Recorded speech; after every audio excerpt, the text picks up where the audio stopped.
If this is the first time we've met, my name is Chris, and on this channel we discuss emergency preparedness, aka prepping. A couple of truly impactful things are happening right now that we're starting to see glimmers of in the news worldwide. And what I'll do in this video is I'll try to pull a few of them together that will have the most impact immediately on our lives.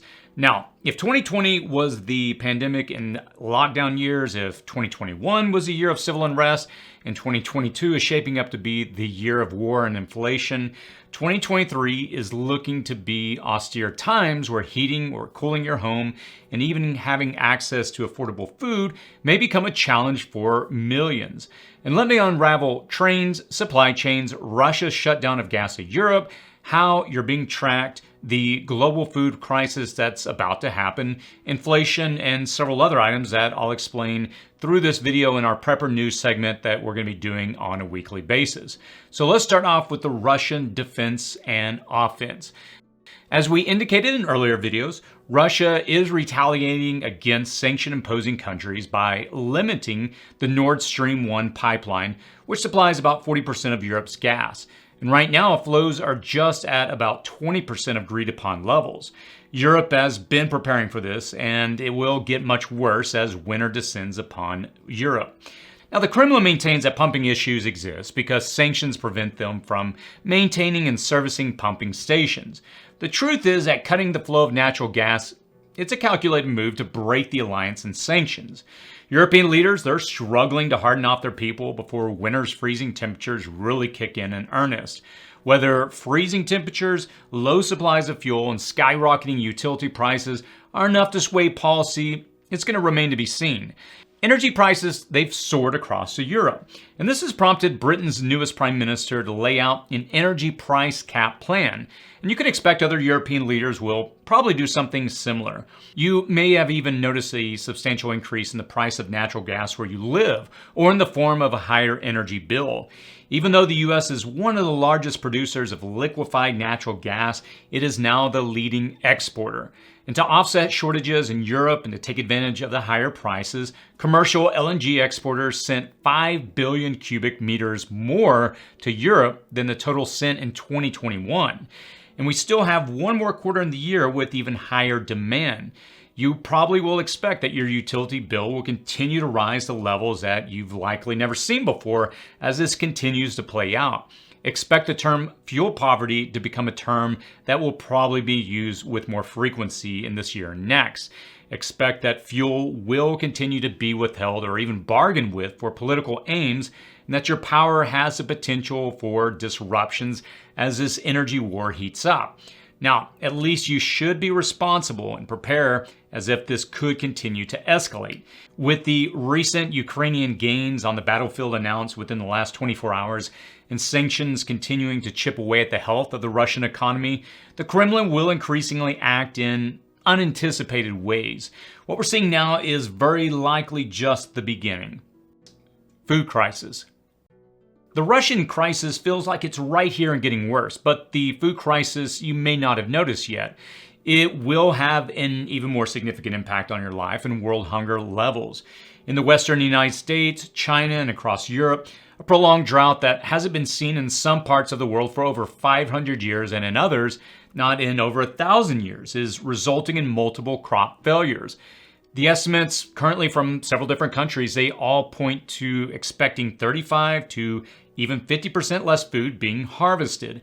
India, which is traditionally the largest rice exporter, they've placed a strict ban on exporting cracked rice. And as I covered in previous videos, China has been hoarding grains and rice in preparation, and likely for this very point in time.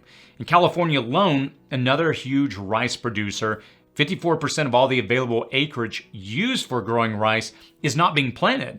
And there simply is not enough water to cultivate and bring a crop to harvest. Less grain and drought conditions have meant less feed grain and meat production. And it's not just a downsizing of herds. Some are at just 50% of what they were last year. Less feed grain means fewer chickens and pigs. Once the frozen supply of these protein sources is depleted and the glut of products from farmers selling right now is consumed, we will inevitably see shortages of these items at much higher price points. This is such a difficult scenario that's unfolding that some parts of the world will experience famine. Others will have food deficits, and food that is unaffordable today will soon become unavailable in the future.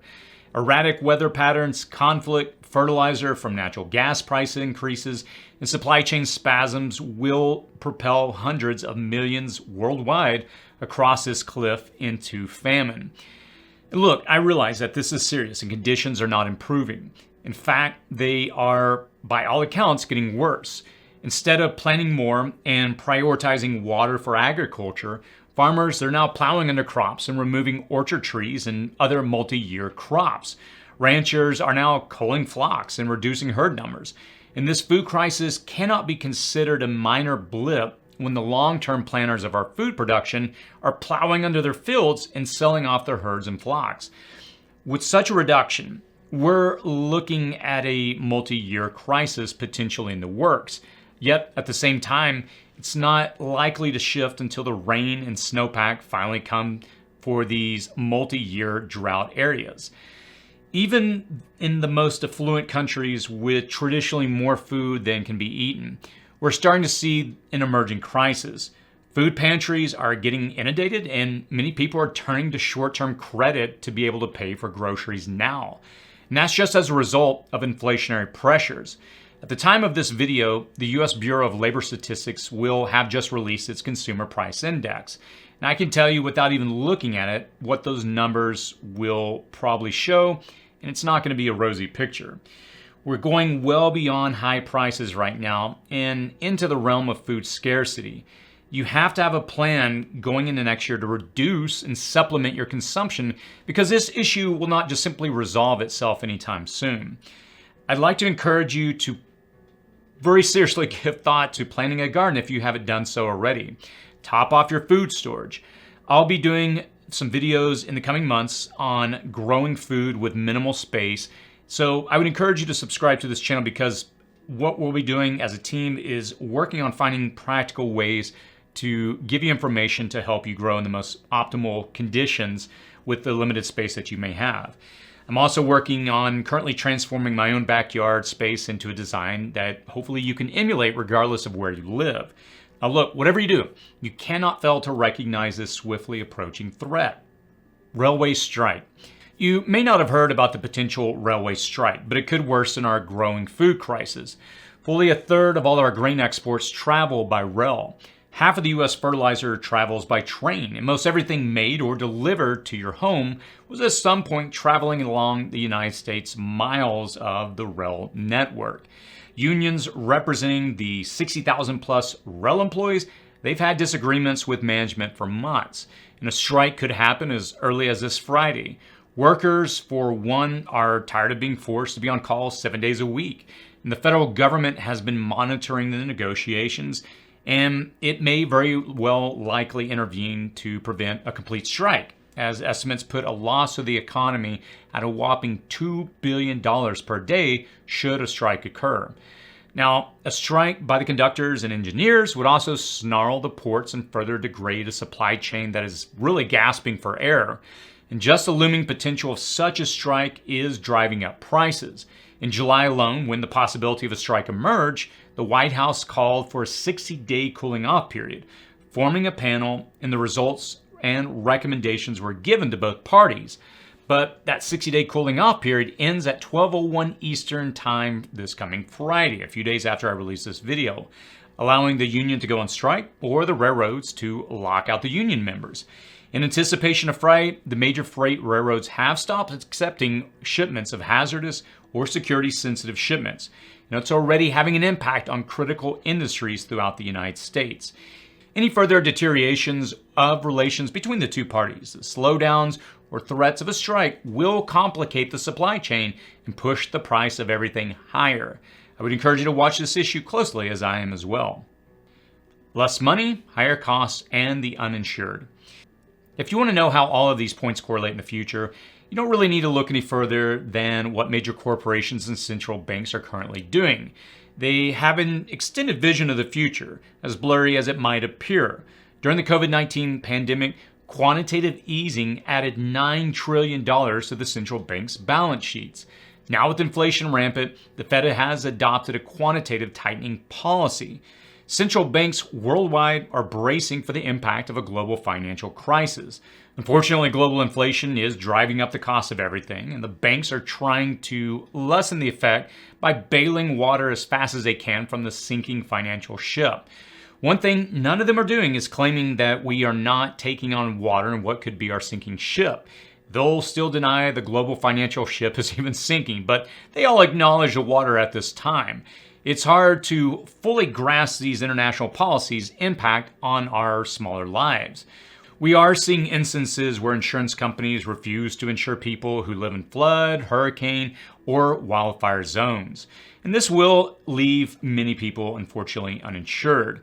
And as the economy gets worse, you can expect the lenders will have more restrictions in existing agreements like home equity lines of credit, new home loans, and even credit cards will all be subject to modification under stricter terms that are more favorable to the institutions. A rent crisis in America, it's already leaving many people fearing evictions before winter. The housing crisis will inevitably lead to housing insecurity with low food levels and unaffordable energy, which is really a recipe for civil unrest and opportunistic crime. Multiple systems are failing here in the financial sectors as we seem to be inching closer and closer to a more significant economic downturn really by the day. And I would advise you to keep an eye on this, as it's very likely to expect that the economy will really start to get people's attentions towards the end of the year as it slows down. Don't expect at this point any glimmer of recovery until well into next year. There are just too many indicators all intersecting at the moment, and it's likely to drag us down even further. Watch your purchases. Finally, as if our everyday spending habits weren't already being tracked enough, major credit card companies will start categorizing gun shop sales. You should be concerned when how much you spend your money is tracked at such a level. Before this decision, gun shop purchases were categorized as general merchandise. Now they're going to have their own category code, and the amount any one citizen spends can be determined. When you buy a generator, bulk food, or any other typical prepping item, it's not good that the government can track those purchases. And the same is probably true for guns and ammo. You can expect gun lobbyists and enthusiasts to push back on this decision. In the meantime, at least for now, cash remains king when purchasing prepping supplies. If you do watch one video this week, I hope it's this one and that you pay attention to the issues that we're outlining in this video. We're gaining momentum towards some challenging times, and I just want to make sure that you're aware of what's on the horizon and that you're preparing accordingly. Please pay attention to your food and water supplies. For now, that's the major news that I'm tracking this week. Let me know in the comments section below if there's something that I should be covering or delving deeper into that you'd like to see more about. As always, stay safe out there.